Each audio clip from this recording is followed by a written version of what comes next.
ملخص كتاب أسرار عقل المليونير لام هارفتيكر قام هارفتيكر بدراسة الأغنياء فتوصل إلى أنهم يتميزون عن غيرهم من أصحاب الطبقة الوسطى والفقراء 17 نقطة، وهي تعتمد بالدرجة الأولى على قناعاتهم العقلية. إذا أردت عزيزي أن تغير قناعاتك يجب أن تغير أفكارك وبالتالي توجهاتك وأفعالك.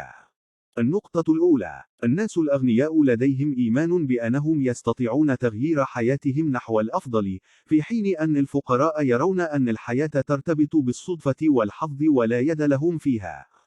النقطة الثانية: الأغنياء أكثر جرأة وشجاعة، فهم لا يترددون عن الانخراط في مشاريع جديدة بغية تحقيق المزيد من المال، أما الفقراء لا يحبون المجازفة فهم يخافون من خسارة ما لديهم. النقطة الثالثة: الأغنياء لا يكتفون بما لديهم من أموال بل يسعون دائما لجمع المزيد من الثروات، أما الفقراء يكتفون بأحلامهم بأن يكونوا أغنياء ولا يسعون لتحقيق ذلك.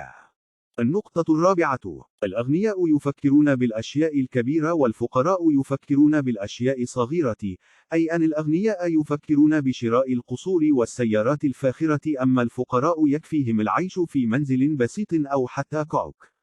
النقطة الخامسة: الأغنياء يبحثون عن الفرصة ويستغلوها أحسن استغلال، أما الفقراء يضيعون الفرص بحجة وجود العقبات والعراقيل، وهذا ما يعيق مسيرة تقدمهم. النقطة السادسة: الأغنياء يحبون مصادقة الأشخاص الناجحين، أما الفقراء يحقدون على الأغنياء ويكرهونهم ويفضلون الاختلاط بالناس البسطاء حصرا. النقطة السابعة: الأغنياء هم إيجابيين بفطرتهم، فبفضل تفكيرهم هذا استطاعوا أن يحققوا الثراء ولذلك يفضلون مرافقة الناس الإيجابيين، أما الفقراء سلبيين ويحبون مرافقة من مثلهم. النقطة الثامنة: يسعى الأغنياء دائما إلى إثبات نفسهم والرفع من قيمتهم، سواء من خلال توطيد علاقاتهم العامة أو من خلال تطوير مهاراتهم وتحقيق المزيد من النجاح. النقطة التاسعة: الأغنياء واثقين من أنفسهم، فهم لا يسمحون للمشاكل أن تحط من معنوياتهم أو أن تعيق مسيرة تقدمهم، مثل عقلية المليونير تقول: أنا سوف أتعلم مهارات جديدة الآن حتى أستطيع تحقيق ما أريده في الحياة، فتعلم المهارات ليست عقبة. النقطة العاشرة: الأغنياء يستمعون وينصتون لغيرهم لأنهم يدركون أن الاستماع للناس الآخرين يصقل مهاراتهم ويزيد معارفهم، وهذا ما يساعدهم على تحقيق النجاح.